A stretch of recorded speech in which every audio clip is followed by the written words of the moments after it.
Good morning student, class 10th। आज हम पढ़ेंगे समास और हम पहले संधि बाद में पढ़ेंगे। आज हम समास पढ़ेंगे चैप्टर 3 और इस चैप्टर में समास के बारे में आप पहले भी जानकारी हासिल कर चुके हैं। आप समास के बारे में पहले से भी जानते थे कि समास क्या कहलाता है।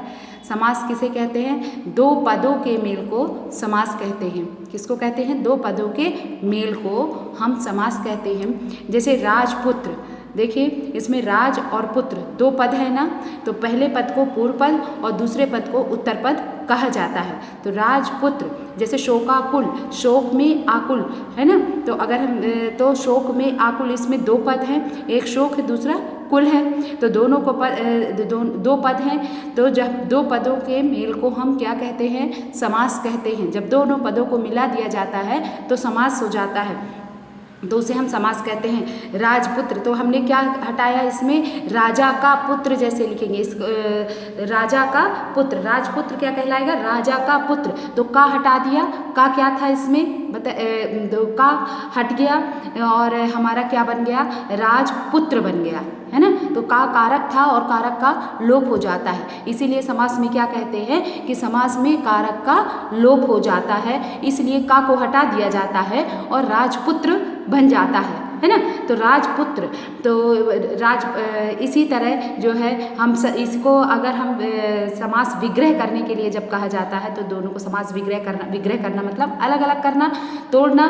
तो हम जब समास विग्रह करेंगे तो क्या लिखेंगे? राजा का पुत्र। और जब समास करेंगे, समास बनाएंगे तो का हटा देंगे, कारक का लोप हो जाएगा और दोनों पदों का मेल हो जाएगा, है ना। तो देखिए आगे पढ़ते हैं। एक दिन राजपुत्र ने शोकाकुल अवस्था में सारथी से कहा, मुझे यश प्राप्ति की कोई लालसा नहीं है, मैं पर्णकुटी में जाना चाहता हूँ। सारथी अपने माता पिता की आज्ञा लिए बिना ही उनके साथ चल पड़ा। आजीवन प्रयाण हेतु उपयुक्त अवतरण में रेखांकित शब्दों को ध्यान से पढ़िए। ये शब्द दो शब्दों के मेल से बने हैं। इस प्रकार के शब्द समासिक शब्द पद कहलाते हैं।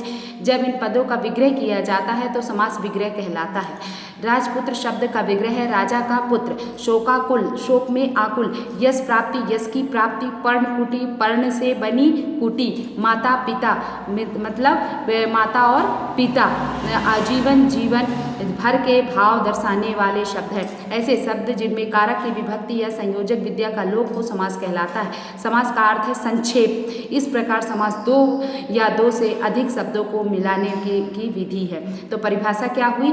दो या दो से अधिक पदों के मेल को समास कहते हैं। समास में कारक का लोप हो जाता है, अतः हम ये कह सकते हैं कि शब्दों का संक्षिप्तीकरण समास कहलाता है। यही परिभाषा जो पहले मैंने आपको लिखाई थी वही परिभाषा आप याद करेंगे, ठीक है। नई परिभाषा याद करने से आपको फिर दिक्कत हो जाती है, कंफ्यूज हो जाते हैं। तो क्या लिखेंगे? समास क्या है? समास दो पदों के मेल को समास कहते हैं। समास में कारक का लोप हो जाता है, अतः हम यह कह सकते हैं कि शब्दों का संक्षिप्तीकरण समास कहलाता है, ठीक है।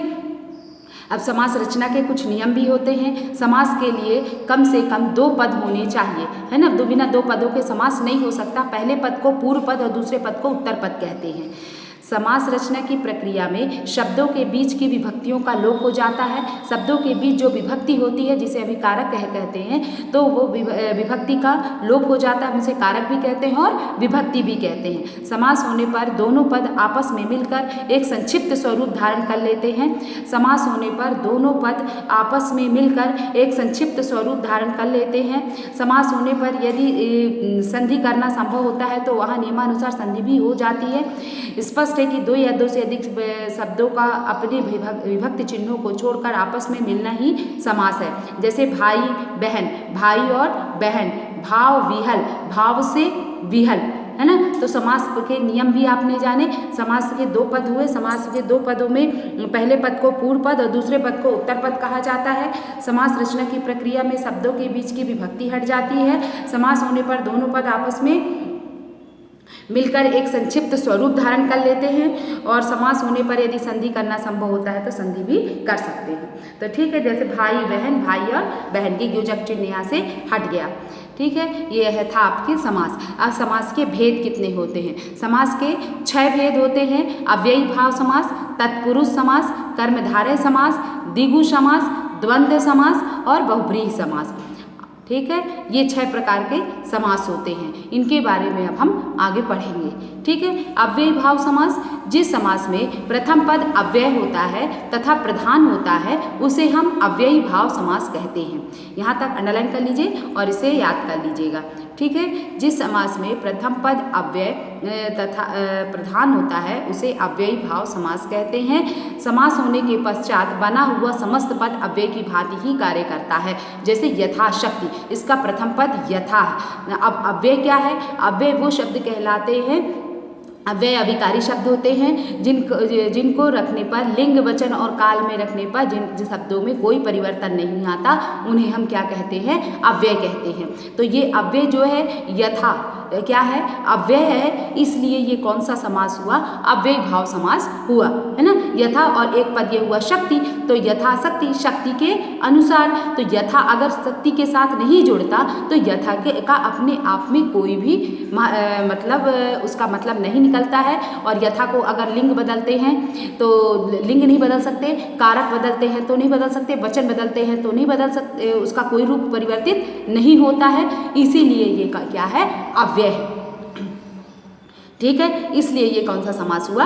अव्ययी भाव समास हुआ। यहाँ तथा अव्यय है, शक्ति के साथ जुड़कर बना समस्त पद यथाशक्ति भी अव्यय हो गया है। इस समास में यथा, तथा, प्रति, हर, आ जैसे अव्यय प्रयुक्त होते हैं। इसमें क्या लगेगा? यथा लगेगा, तथा लगेगा, प्रति, हर ऐसे शब्दों का इस्तेमाल किया जाता है। जैसे तो अप्रथम में ही लगेगा, प्रथम पद क्या होगा? अव्यय होगा। तो यथा नियम, नियम के अनुसार, हर क्षण, हर एक क्षण, आजीवन, जीवन पर्यंत, जीवन भर, प्रतिदिन, प्रत्येक दिन, है ना। तो प्रतिदिन, प्रत्येक दिन, तो ये प्रति क्या हो गया? अव्यय हो गया। इसमें आ हो गया अव्यय, और इसमें क्या हो गया? यथा हो गया अव्यय, और इसमें हर हो गया अव्यय। तो अव्यय समझ में आया क्या है? जिस समास में प्रथम पद अव्यय होता है और वह प्रधान होता है उसे हम अव्ययी भाव समास कहते हैं, ठीक है। तो इस तरह प्रथम पद अव्यय होगा।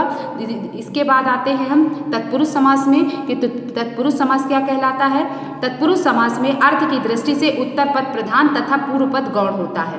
तत्पुरुष समास में अर्थ की दृष्टि से उत्तर पद प्रधान होता है। कौन सा पद प्रधान होता है? उत्तर पद प्रधान होता है और पूर्व पद गौण होता है। इसमें पूर्व पद प्रधान था और इसमें कौन सा पद प्रधान होगा? उत्तर पद प्रधान होगा। तत्पुरुष समास में उत्तर पद, जिसे हम द्वितीय पद भी कहते हैं, तो द्वितीय पद प्रधान होता है और प्रथम पद गौण होता है। प्रायः उत्तर पद विशेष तथा पूर्व पद विशेषण के रूप में प्रयुक्त होता है। जैसे राजपुत्र, इसमें राज पुत्र, अगर हम राजा का पुत्र, अगर हम राजा हटा दें तो पुत्र, कौन सा पुत्र, कहाँ का पुत्र, इसकी अपने आप में कोई महत्व नहीं होता। मतलब ये पुत्र तो किसका पुत्र, कौन सा पुत्र, ये समझ में नहीं आ रहा है अगर राजा नहीं लगाते तो, है ना। राजा लगा देने से पुत्र पता चल गया कि पुत्र कहाँ का पुत्र, राजा का पुत्र, है ना। इसलिए प्रथम पद क्या हो गया? प्रधान, उत्तर पद प्रधान है और प्रथम पद क्या, पूर्व पद जिसे हम प्रथम पद कहते हैं वो क्या है? गौण है। तो राजा का पुत्र, पुत्र हटा दो तो राजा का अपने आप में कोई महत्व, मतलब राजा बस का अपना कोई शब्द का अर्थ स्पष्ट नहीं होता है ना। तत्पुरुष समास में अर्थ की दृष्टि से उत्तर पद प्रधान होता है। समझ में आया? कौन सा पद प्रधान होगा? उत्तर पद प्रधान होगा, मतलब दूसरा पद प्रधान होगा, पूर्व पद प्रधान नहीं होगा। क्या है? पूर्व पद प्रधान नहीं होगा, उत्तर पद प्रधान होगा। और जैसे शोक से आकुल, तो इसमें कौन सा पद प्रधान है? दूसरा पद प्रधान होता है आकुल, ठीक है, शोक नहीं। तो इसमें तत्पुरुष समास से प्रथम पद द्वितीय से लेकर सप्तमी तक किसी भी विभक्ति में होता है। समास प्रक्रिया में उन विभक्तियों का लोप हो जाता है, जैसे अकाल पीड़ित, अकाल से पीड़ित, है ना। कहीं कहीं विभक्ति सहित एक से अधिक शब्दों का भी लोप होता है। जैसे दही बड़ा, दही से वे डूबा हुआ बड़ा, पर्णकुटी, पर्ण पत्तों से बनी हुई कुटी, इसे ये क्या कहलाया? तत्पुरुष समास कहलाया। तो तत्पुरुष समास समझ में आया? मैं फिर से एक बार बताती हूँ तत्पुरुष समास क्या है। तत्पुरुष समास कहलाता है, तत्पुरुष समास में उत्तर पद प्रधान होता है तत्पुरुष समास में उत्तर पद प्रधान होता है, अर्थात द्वितीय पद प्रधान होता है, पूर्व पद गौण होता है। बिना पूर्व पद की सहायता के बिना पूर्व पद जो है अपने आप में गौण होता है, वो अगर अलग कर दिया जाए उत्तर पद से तो वो अपने आप में अर्थ स्पष्ट नहीं होता है। इसलिए हम ये कहते हैं कि ये तत्पुरुष समास है। तो केवल आपको इतना अंडरलाइन कर लीजिए, केवल आपको इतना ही याद करना है कि तत्पुरुष समास में उत्तर पद प्रधान होता है। तत्पुरुष समास में उत्तर पद प्रधान होता है। ठीक है, तो परिभाषा में क्या याद करेंगे? तत्पुरुष समास में उत्तर पद प्रधान होता है। जैसे राजा का पुत्र शोकाकुल अकाल पीड़ित। ठीक है, तो आज हमने जाना कि समास क्या कहलाता है। दो पदों के मेल को हम समास कहते हैं। समास में कारक का लोप हो जाता है, अतः हम ये कह सकते हैं कि शब्दों का संक्षिप्तीकरण समास कहलाता है। समास के नियम को हमने जाना। समास में दो पद होते हैं, पूर्व पद और उत्तर पद। इसके बाद हमने जाना समास रचना की प्रक्रिया में शब्दों के बीच की विभक्ति का लोप हो जाता है और समास होने पर दोनों पद आपस में मिलकर एक संक्षिप्त रूप धारण करते हैं और जरूरत हो तो संधि भी नियमानुसार की जा सकती है। समास के भेद जाने। समास के 6 भेद होते हैं: अव्ययी भाव समास, तत्पुरुष समास, कर्मधारय समास, द्विगु समास, द्वंद्व समास और बहुब्रीहि समास। अव्ययी भाव समास में हमने जाना जिस समास से प्रथम पद अव्यय होता है उसे हम अव्यय कहते हैं, अव्ययी भाव समास कहते हैं। ठीक, जैसे यथाशक्ति, शक्ति के अनुसार, यथा नियम, नियम के अनुसार। इसी प्रकार तत्पुरुष समास क्या कहलाता है? तत्पुरुष समास में उत्तर पद प्रधान होता है, प्रथम पद गौण होता है।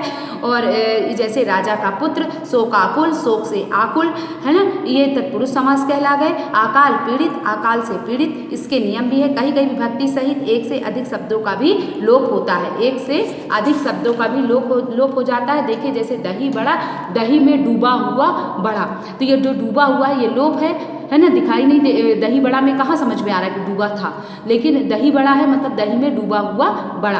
पर्णकुटी, पत्तों से बनी हुई कुटी क्या कहलाती है? पर्णकुटी। तो पर्ण मतलब पत्ता, कुटी मतलब कुटिया, तो पत्ते कुटिया का सेंटेंस कंप्लीट नहीं हो रहा। तो क्या बात है इसमें, कहना क्या चाहता है वो? पत्तों से बनी हुई कुटिया। तो ये जो बनी हुई है इसका लोप हो जाता है, बनी शब्द का भी लोप हुआ और इसमें किसका लोप हुआ? डूबा हुआ, है ना। ये नियम के अनुसार जो है कुछ शब्दों का भी लोप हो जाता है। कारक का तो लोप होता ही है, साथ में शब्दों का भी कहीं कहीं लोप हो जाता है। ठीक, इतना समझ में आया? आगे कल पढ़ेंगे।